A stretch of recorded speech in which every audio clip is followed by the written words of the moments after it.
Hey guys and girls, what's going on? Viridia here, and today I wanted to bring you another gameplay on Crysis I had. It's been a while since I did a video, been kind of busy, but this is going to hopefully fill in for that, and it's I wanted to have a little bit of a discussion, God, excuse me, on the nano suit, the maximum nano suit, which is actually the 7 kill streak for some of these maps.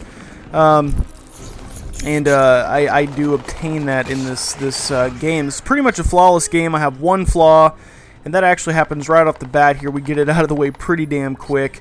Also wanted to talk a little bit about my feelings about the game now that it's been a little over a week. I have to say that the party system, that's my only mistake right there. But the party system is just absolutely flawed all to hell. I can get a party with Delta and Bentley, but it seems like when I'm trying to get a party with somebody who's not doesn't live in America, it goes all to shit. That pissed me off. I had to throw that in there. Anyway, so this map is one of the smaller maps. There's pretty much two main junctions to it. Now we've got the junction where we're at. It's pretty much two buildings, I think, and they've fallen into each other. This is the one building that did not fall. This is the one that's standing upright. On the other side, over here, you can see where the hotel is crashed into the side of the building. Guys, I want to give you some tips. This is how to play Crysis, and this is how to do good. You've got to learn to control your camo. You've got to learn to control your perks. Now, the camo, a lot of people think it's cheap. That's part of the damn game. It's not a perk. Everybody's got it, and in this game you've got to learn how to use it. That's the only way to do it. As you can see here, I don't fire my gun while I'm cloaked. I do sometimes. Every now and then you just get to a point where you don't have time to uncloak. You've got to fire the gun, but that is a calculated risk. That's a tactical risk you have to take. Here I literally cloaking right there prevented this guy from seeing me. I knew he was there because I saw him running. Get a lucky little headshot there. I use the laser sight on the feline because it is very nice. It shows you exactly where you're going to fire and your bullets are going to be hitting. They're not as accurate. I don't think it makes it much more accurate, but at least tells you what's going to happen. Here we grab our radar jammer at a 5 kill streak. That's another thing, is placement of dog tags. I see a lot of people just running, hauling balls toward their dog tags. Don't do that. Getting the dog tag is just as tactical as stepping out to take a kill, and you've got to calculate it. You've got to be precise. So here we grab our other two. As you can see, I knew I had a teammate around me. Those two dog tags were in close proximity, plus I needed only 2 more to get my maximum nanosuit. Here I'm out of ammo. So what I do is I kind of duck behind this little machine here, and I take a little bit of a stance. I wait for this guy. He takes him out. I see him drop his gun. I pick it up, and now we're ready to go. I put on the maximum nanosuit, and these guys have no fucking chance. This is one of the only times I've ever gotten the nanosuit. The other times I couldn't find anybody to kill, unfortunately. But this thing seems to be just a balls to the wall, like, I don't know, it makes you invincible. Pretty much it puts you into an armor state, and it also makes it so that your energy doesn't deplete. And it looks like it does it for about a minute, maybe 45 seconds or so. As you can see, it just ran out right there, so you can calculate the time.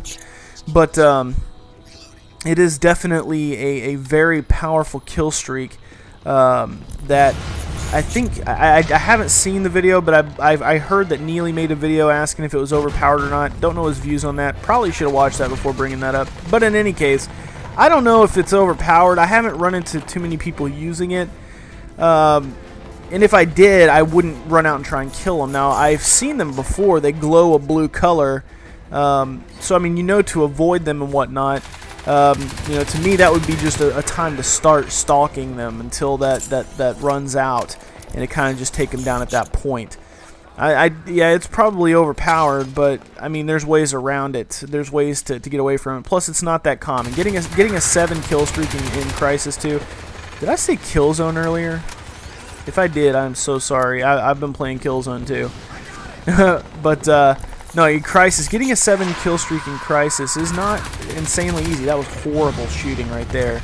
It's not a very easy thing to do. So you've got that to worry about as well.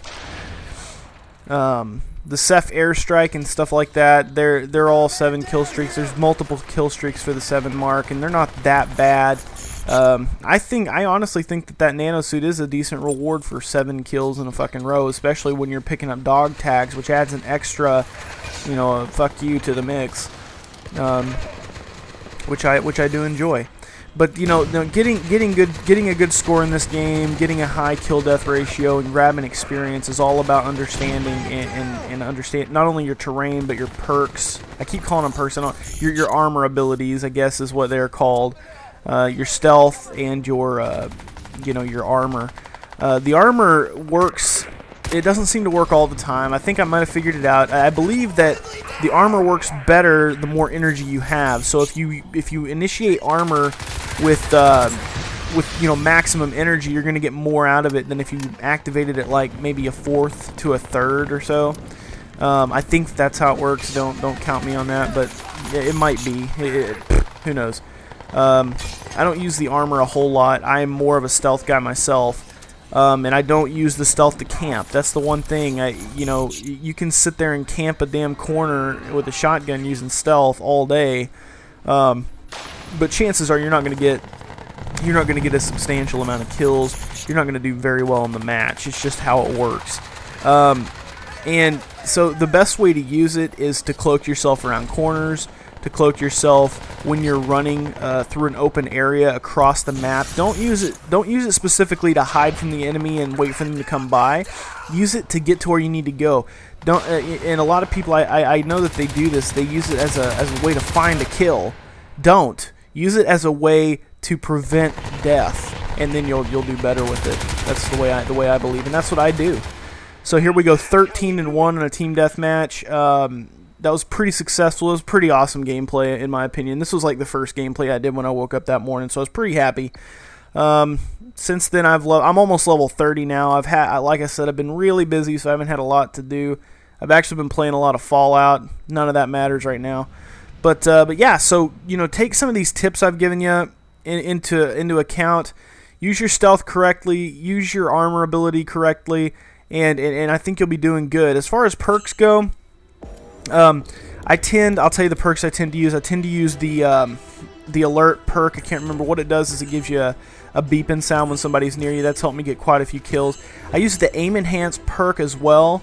With the Scar, with the Feline, I use the rapid fire perk, and and vice versa. I use different things for different guns, and it seems to work out.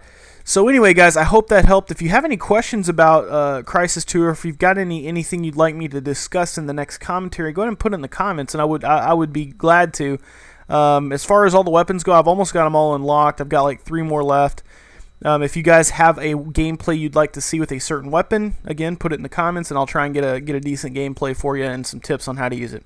Anyway, guys, thanks for watching. I'm Viridia, and I'm outie. Later!